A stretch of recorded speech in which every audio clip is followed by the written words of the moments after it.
16:13 o 16:21.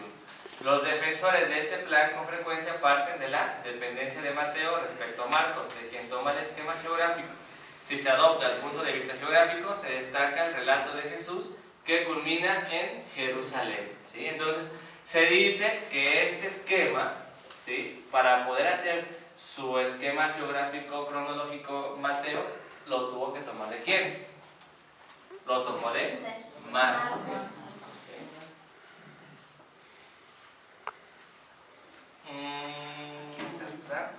Dice, por eso estos autores subrayan el carácter cristológico de Mateo, mientras que se fija poco en la eclesiología y en la escatología, ¿sí? ¿Por qué?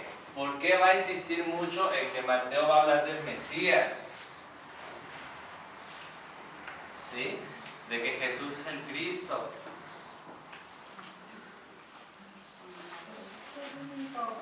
Recordemos a quién se les escribe. ¿A quién se les escribe este evangelio? A los judíos. ¿Y a quién esperaban ellos? Al Mesías, ¿sí? Eso es súper sencillo. Ustedes son inteligentes. Vamos a avanzar mucho. Este plan tiene el mérito de poner de relieve el aspecto narrativo del evangelio. También es cierto que los desplazamientos geográficos tienen importancia teológica. En Mateo, como se ve la diferencia entre el ministerio en Galilea y en Jerusalén, el interés del inicio del viaje en 19:1 y la importancia de los desplazamientos geográficos en los capítulos 1 y 2.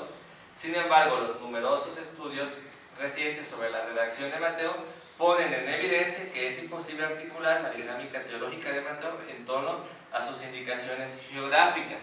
¿Qué buscan ellos? Ellos buscan darle un sentido y un orden a los viajes de Jesús, pero no tienen claro de dónde viajó a dónde y de dónde se regresó para dónde.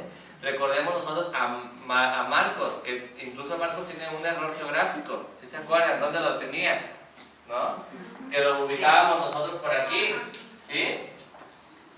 ¿Por qué? Porque aún no se ponen de acuerdo a dónde fue primero y dónde fue después. ¿Sí? Bien, eso es entonces con respecto, ¿sí?, al orden geográfico cronológico. Ahora vamos a ver una estructura distinta, una estructura basada en sus 5 discursos. Esta es un poquito más teológica que histórica, ¿sí? Pero igual no nos metemos en la cuestión teológica, solamente es estructura. Estructura basada en los 5 discursos. El autor que más ha influido en la investigación sobre la estructura del Evangelio de Mateo es Bacon, ¿sí? Considera que Mateo depende de Marcos y de la fuente Q, esto ya lo sabemos porque ya lo estudiamos, pero hace una estructura totalmente diferente a la propia. El dato de partida y fundamental es la existencia de 5 discursos. Concluye que Mateo consta de 5 libros, cada uno de los cuales comporta una sección narrativa seguida de un discurso que concluye con la frase estereotipada: y sucedió cuando Jesús terminó estas palabras. A este cuerpo el evangelista añadió un preámbulo, ¿sí?, y un epílogo. Mateo imita la estructura del Pentateuco, en el que, según Bacon, cada uno de los 5 libros contiene una parte narrativa que describe las obras poderosas de Dios, seguida de un discurso de tipo legal. Este autor piensa que Mateo es el rabí cristiano legalista que pretende combatir el antinomismo existente en su iglesia, para lo cual presenta a Jesús como el nuevo Moisés que entrega la nueva ley a su comunidad. Estos textos nos dan a entender, ¿sí?, que el Evangelio de Mateo se escribe a quién? A los judíos, ¿sí? Conocen el Pentateuco, ¿sí?, conocen todas las leyes. Y aquí tenemos la estructura de Mateo según este teólogo, ¿sí? Ya vimos a los 2 anteriores que no se ponen de acuerdo sobre los viajes de Jesús. Ahora tenemos esta estructura de este teólogo, ¿sí? Él dice que es de esta manera. Dice, cada uno de los, ahí tenemos, dice, son 5 libros. Dentro del Evangelio de Mateo hay 5 libros. Cada uno tiene un preámbulo y tiene un epílogo. ¿Sí? Dice, el libro primero habla del discipulado, que es la introducción narrativa y un primer discurso. El libro segundo habla del apostolado. El libro tercero, el ocultamiento de la revelación, Fíjense, aquí hay una coincidencia con la estructura de Marcos. ¿Sí? Marcos en su primera sección, si se acuerdan que veíamos que tenía tres primeras partes. ¿Sí? Y el Evangelio de Marcos veíamos que tenía dos preposiciones o dos maneras de revelar a Jesús. ¿Sí? Una manifestación que velada, ¿sí se acuerdan? ¿Sí? Y aquí dice que el tercer libro o el tercer discurso habla del ocultamiento de la revelación. ¿Sí? La primera sección, ¿sí? La estructura de Marcos es un Cristo velado, un Cristo oculto. ¿Sí? Dice: Israel tropieza y enseñanza de las parábolas. El libro cuarto es la administración de la iglesia, Jesús y la fraternidad. ¿Sí? El discurso eclesiástico. Y el quinto, el juicio. Jesús en Judea, discurso sobre el juicio final. ¿Sí? Y lo que tenemos delante son los versículos en donde cómo este teólogo divide o hace esta estructura en Mateo. ¿Sí?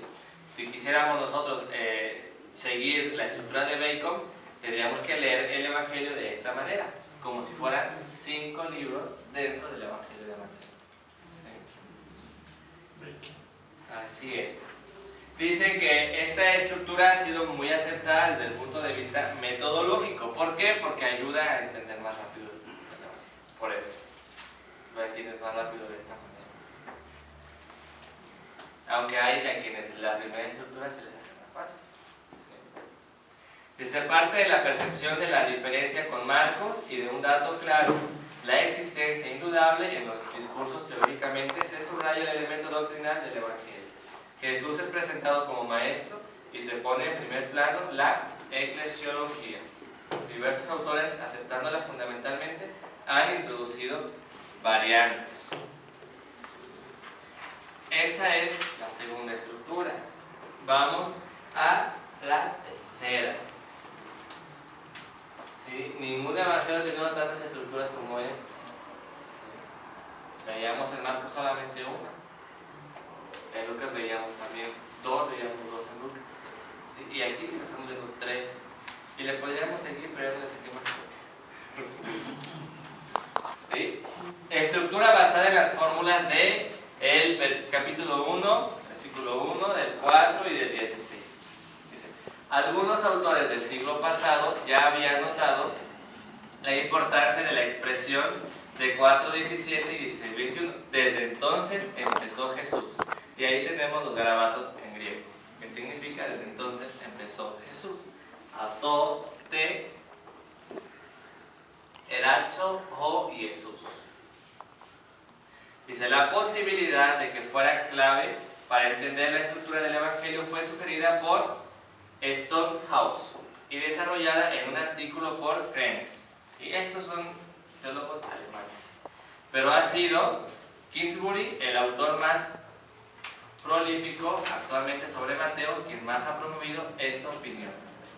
Metodológicamente, Kingsbury se fija en la forma final del Evangelio y no en los cambios editoriales realizados sobre las fuentes. Como es obvio, reconoce la existencia de los 5 discursos, pero no les atribuye un papel determinante en la estructura del Evangelio. De hecho, sus obras se centran más en la trama del Evangelio que en la estructura. La clave está en las fórmulas 4:17 y 16:21, que son inscripciones a partir de las cuales empiezan secciones nuevas y suponen estadios nuevos en el progreso de la narración. Como complemento hay que contar con 1:1, que es una inscripción para 1:4:16, de modo que Kingsbury propone dividir la obra de Mateo en 3 grandes partes. ¿Sí?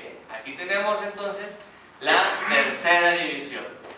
Primera, que habla dice la persona de Jesús, el Mesías. Segunda, la proclamación de Jesús como Mesías. Y tercera, pasión, muerte y resurrección de Jesús. La más corta